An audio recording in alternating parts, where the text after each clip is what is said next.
different than that good down-home Baptist preaching and that wonderful rocking choir. Man, back home where I came from, the choir rocked. They did. They rocked, man.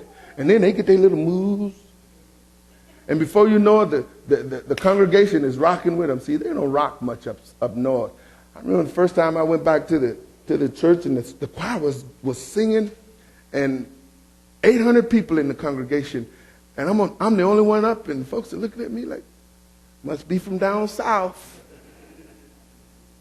Because, you know, you feel it, right? So I like to feel it. Matthew chapter 7, are you there yet?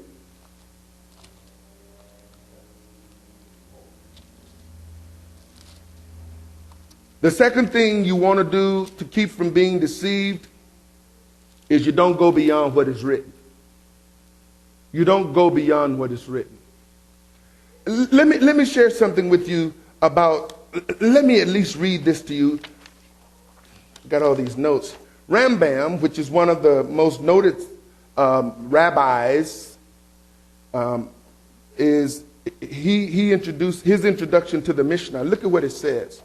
It says in page 27 and 28 of the Mishnah, if there are 1,000 prophets, all of them of the stature of Elijah and Elisha, giving a certain interpretation, and 101 rabbis giving the opposite interpretation, you shall incline after the majority. And the law is according to the 1,001 rabbis, not according to the 1,000 venerable prophets.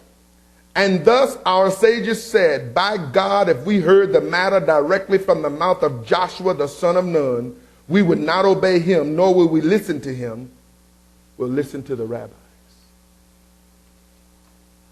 Flavius Josephus, on the oral law, what I would now explain is this, that the Pharisees have delivered to the people a great many observances by succession from their fathers, which are not written in the law of Moses, and for that reason it is that the Sadducees reject them and say that we are to esteem those observances to be obligatory, which are in the written word, but are not to observe what are derived from the tradition, takanotes, of our forefathers.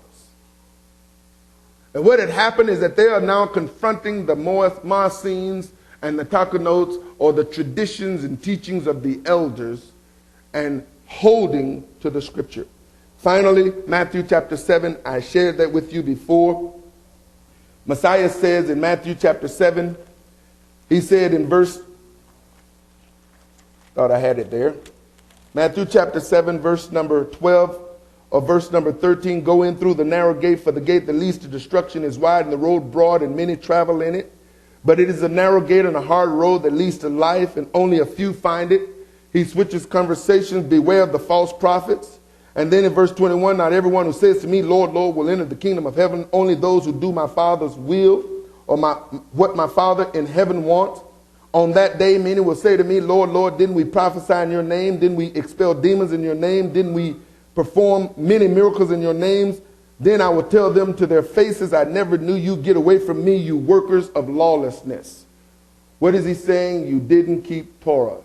You disobeyed Torah. You held to the traditions. In another place, the Messiah said to them that because of the traditions of the elders, their worship was meaningless. They worshiped in vain because they taught the commandments of men and made null and void the commandments of God. And that's what we're dealing with today, folks. We're dealing with religion and tradition that is teaching its own traditions and therefore abandoning the Torah. This has been the teaching ministry of Apostle Arthur Bailey. Messages and teaching materials are available online at apostle.bailey.com. Sign up for our free newsletter and receive powerful new teachings that will open your eyes to Scripture in a way you have never seen it before. Visit apostle.bailey.com. Living in Spirit, exploring the Hebrew roots of our faith.